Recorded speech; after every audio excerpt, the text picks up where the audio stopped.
Hermanos, esto no es una frontera, esto es un río. Cuando los españoles llegaron, lo llamaron frontera y nos dividieron. Pero todos somos hijos de América, a ambos lados de este cauce. Venezuela y la Nueva Granada, no nos dejemos separar. Si un lado cae, el otro caerá también. Donde para Bolívar no había frontera alguna, sino simplemente un río, queda esta grave cicatriz geopolítica. Quienes celebraban aún el triunfo norteamericano en la Guerra Fría y un supuesto mundo unipolar, construyeron lenta, pero persistentemente, una cortina de hierro del siglo XXI en esta frontera, en la frontera colombo-venezolana. Cuando somos un solo pueblo, nada puede ser más antinatural y antihistórico, como bien lo afirmara el presidente Petro. Más que una frontera, hay un país dividido artificialmente, una vasta región binacional preñada de conflictos irresueltos por los gobiernos históricamente centralistas de Bogotá y Caracas. Cuando por fortuna los presidentes Petro y Maduro le han puesto fin a una insania de 7 años que separó familias, quebró renglones económicos enteros en ambos estados y generó un peligroso escalamiento militar que aún hoy pone en riesgo la paz global, volvemos dando palo sin fronteras.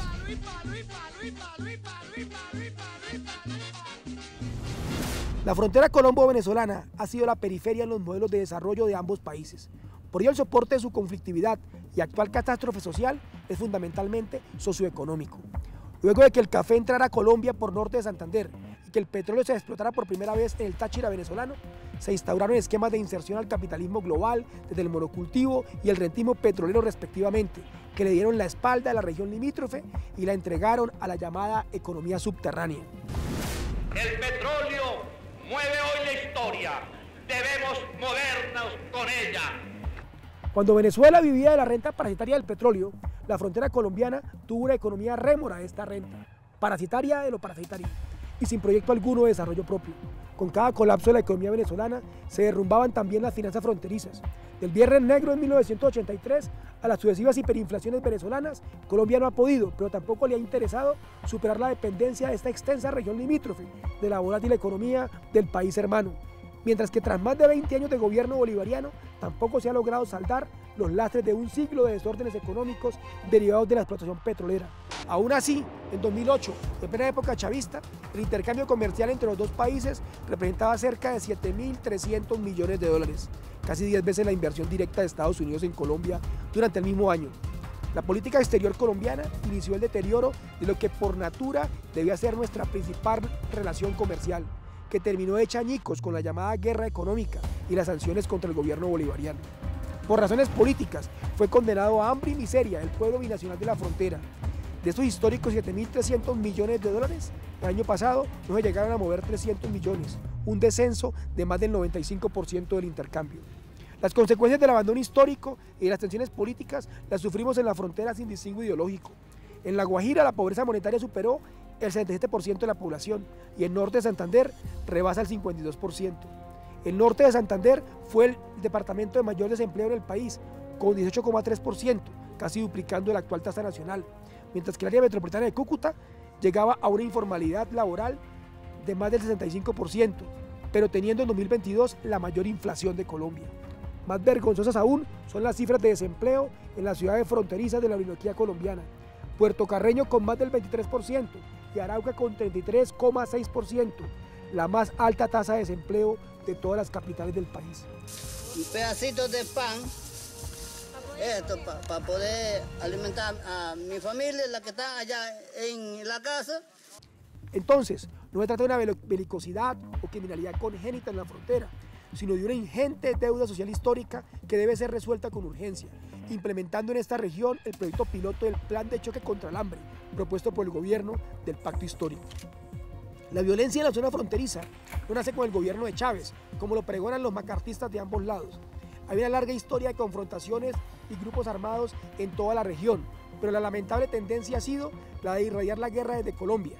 El dueño de la finca nos dijeron que nos pagaba 500.000 pesos colombianos. Hay que recordar que la Revolución Liberal Restauradora de 1899, que inició el poder de los andinos en Venezuela, salió de Cúcuta con el apoyo del liberalismo colombiano, soporte que le fue retribuido hasta con barcos al insurgente Uribe por su triunfante copartidario venezolano Cipriano Castro.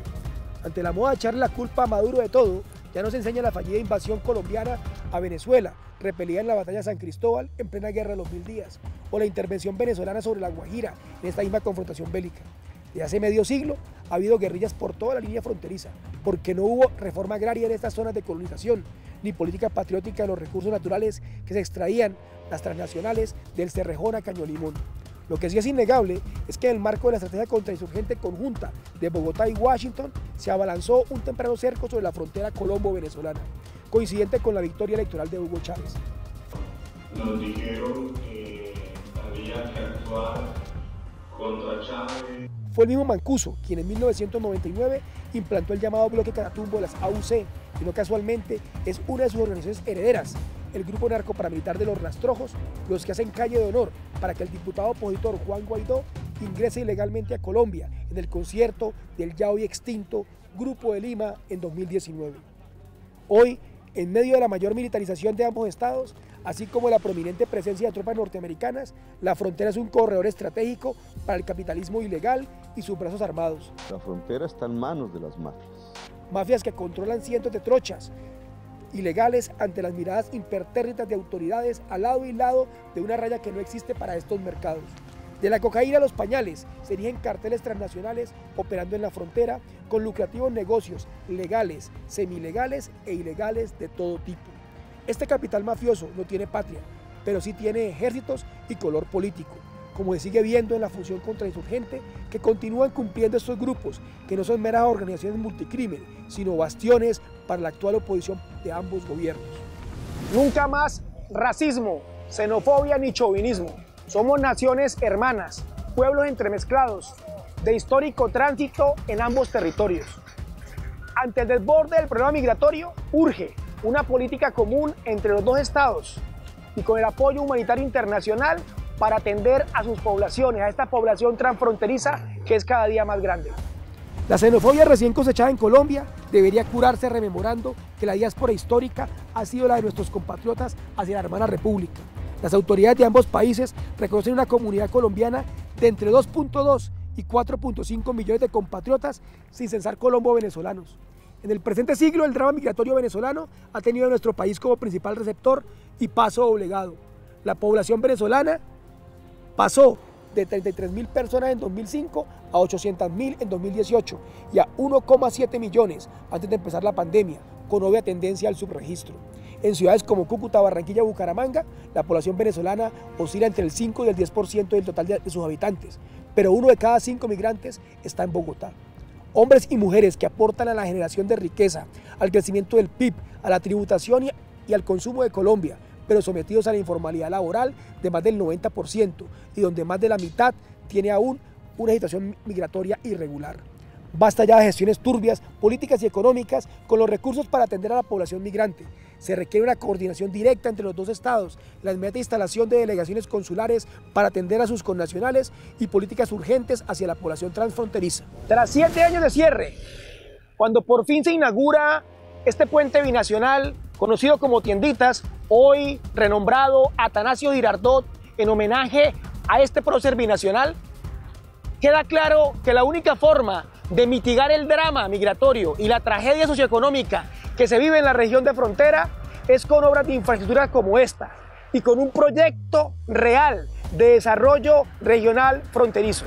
Se requiere una zona económica especial binacional que integre a todos los estados y a todos los departamentos de esta región, donde se desarrolle realmente un solo mercado y una sola economía.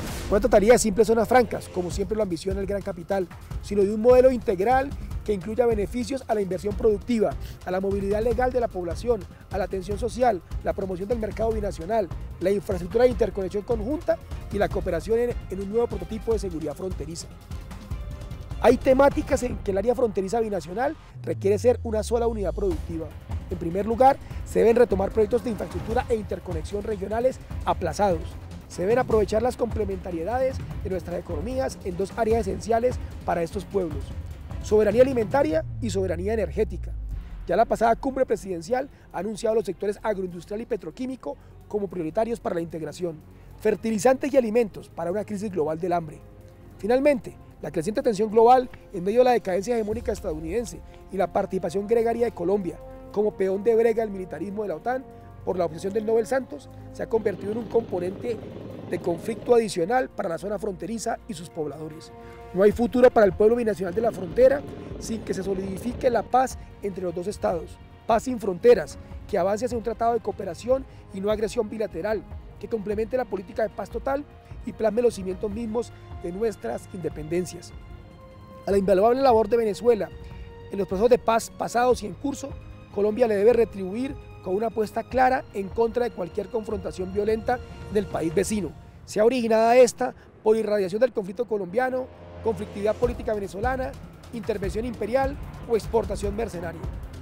Es hora de desescalar la carrera armamentista que solo genera costos para los dos países y lucro para los aviones de la industria bélica.